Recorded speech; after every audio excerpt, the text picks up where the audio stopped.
नमस्ते दोस्तों, आज हम जानने वाले हैं महाभारत युद्ध का असली कारण।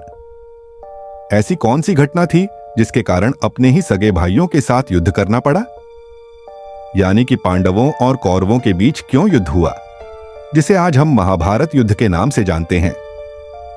जिस सभा में राजा, गुरु और योद्धा बैठे हों, अगर वहीं एक स्त्री का अपमान हो जाए और कोई आवाज न उठे तो समझ लीजिए वहां धर्म मर चुका है।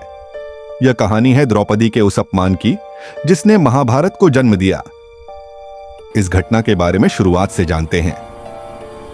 हस्तिनापुर राज्य के राजा धृतराष्ट्र जी के दरबार में सभा बैठी थी, जिसमें युवराज दुर्योधन और उसके मामा शकुनी ने जुए का आयोजन किया था, जिसमें उन्होंने पांडव पुत्रों युधिष्ठिर को जुआ खेलने बुलाया। मामा शकुन ने अपनी चाल से सब कुछ अपने भांजे दुर्योधन को जिता दिया। तभी शकुनी बोले, भाभी जी, तुम तो सब कुछ हार गए। अब क्या दब्बे लगाना चाहते हो? युधिष्ठिर शर्म से सिर झुका लेते हैं। अर्जुन और भीम भी अपने कर्तव्य से बंधे थे। तभी दुर्योधन बोला, अब क्या दमन पर लगाना चाहोगे? शकुनी बोले, ये क्या दमन पे लगाएगा बाजिए? अब क्या हारना बाकी है? अपना राज्य दबो तो पैसा, भाई और मुन्नी को तो हार चुका है। उसके पास कुछ बचा ही नहीं।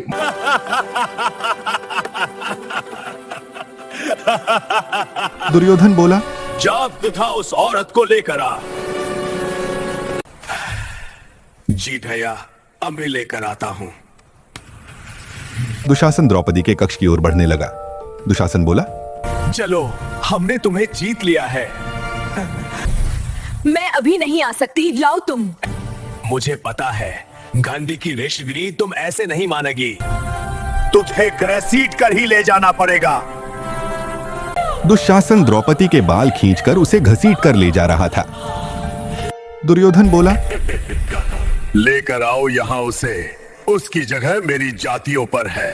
द्रौपदी चीख कर बोली, युधिष्ठिर, अर्जुन, भीम, मुझे बचाओ। लेकिन वे तीनों चुप रहे, क्योंकि तीनों अपने कर्तव्य से बंधे थे। भीम को बहुत गुस्सा आ रहा था, लेकिन वे भी अपने भैया की वजह से चुप थे। दुशासन द्रौपदी की साड़ी खींचने लगा। सभी लोग हंस रहे थे। ये सब पितामह भीष्म चुपचाप बैठकर देख रहे थे। उन्होंने एक बार भी दुशासन को नहीं रोका। उनके अलावा गुरु द्रोण, कृपाचार्य, राजा धृतराष्ट्र और सभी ज्ञानी लोग भी दुशासन के इस नीच कर्म को देख रहे थे।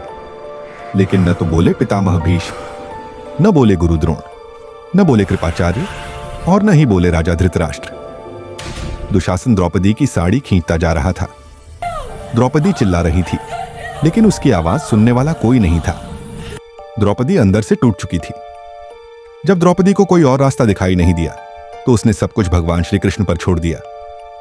वह मन ही मन बोली, हे कृष्ण, इससे मुझे कोई भी नहीं बचा सकता। दुगु, अब मेरी इज्जत आपके हाथों में है। कृष्ण समझ गए, अब वहां उनकी सबसे ज्यादा जरूरत है। श्री कृष्ण ने आशीर्वाद दिया। दुशासन द्रौपदी की साड़ी खींचता रहा, लेकिन साड़ी खत्म ही नहीं हो रही थी। महाभारत में पहली बार श्री कृष्ण ने अपनी लीला दिखाई। द्रौपदी की प्रार्थना सुनकर कृष्ण ने उनकी साड़ी इतनी बड़ी कर दी कि दुशासन के बहुत देर तक खींचने के बाद भी साड़ी खत्म नहीं हुई। शकुनी बोला, सब लोग चौंक गए। सब सोचने लगे, आखिर यह कौन सी शक्ति है? तब धृतराष्ट्र बोले, यह तो कोई दैवीय शक्ति है, बंद करो ये घिनौना खेल। तभी भीम खड़ा हुआ और बोला, ये जो कुछ हुआ ये ठीक नहीं हुआ। मिशन कभी जाए, इसकी सभा सभी कौरवों को भूमपनी पड़ेगी। किसे पता था कि भीम गुस्से में इतनी बड़ी प्रतिज्ञा कर लेगा। भीम बोला, जिस हाथों से तुमने बाल गिराज है, उस बाल को मैं तुम्हारे खून से धाऊंगा। तुम्हारे सोबाई को भी मैं ही मारा दूंगा। मैं भी शपथ लेता हूं। ऐसी भीषण शपथ सुनकर धृतराष्ट्र चौंक गए। पितामह भीष्म चौंक गए। गुरु द्रोण हक्के बक्के रह गए। कृपाचार्य भी चौंक गए। अर्जुन को भी यकीन नहीं हो रहा था। दुशासन हंस रहा था, लेकिन उसे नहीं पता था कि यह शपथ एक दिन सच होने वाली है। युद्ध शुरू हुआ।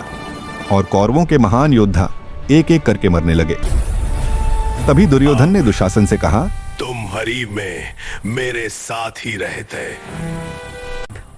भगया, आपको मुझे पर सितनामे 20 पर नहीं है। मुझे तुम पर भड़ीसा है, लेकिन उस भीम की नकार तो तुम्हारी याच है ना। आखिरकार युद्ध में भीम और दुशासन आमने सामने आ गए। तभी दुर्योधन चिल्लाया, तू आ वहां से हट लाओ। दुशासन बोला, रुको भैया, मैं इसे मार दूंगा। दोनों भयंकर युद्ध करने लगे। भीम ने दुशासन को नीचे पटक दिया। भीम दुशासन की छाती फाड़ने लगा। तभी दुर्योधन चिल्लाया, कौन सा तुझे? श्री कृष्ण ने चारों ओर कवच कर दिया। अर्जुन बोले, कोई रोक उसे, ये अंशा है। तब युधिष्ठिर बोले, बस गए। उस दिन में भी कुछ नहीं बोला था और आज भी कोई कुछ नहीं बोलेगा। भीम को अपनी शक्ति पूरी करने दो। और भीम ने दुशासन की छाती फाड़कर अपनी शपथ पूरी कर ली। उस सभा में जिसने भी अन्याय देखा, सबको उसका फल भुगतना पड़ा। उस दिन पितामह भीष्म चुप रहे थे, इसलिए उन्हें भी अपने कर्मों की सजा मिली। गुरु द्रोण को भी चुप रहने की सजा मिली। अगर उस सभा में एक भी व्यक्ति द्रौपदी के पक्ष में खड़ा हो जाता तो शायद महाभारत का युद्ध न होता। यह कहानी हमें सिखाती है, अन्याय के समय चुप रहना भी पाप है। अगर आप ऐसी अनकही कथाएं सुनना चाहते हैं तो चैनल को सब्सक्राइब करें और इस वीडियो को शेयर करें ताकि धर्म की आवाज दूर तक पहुंचे।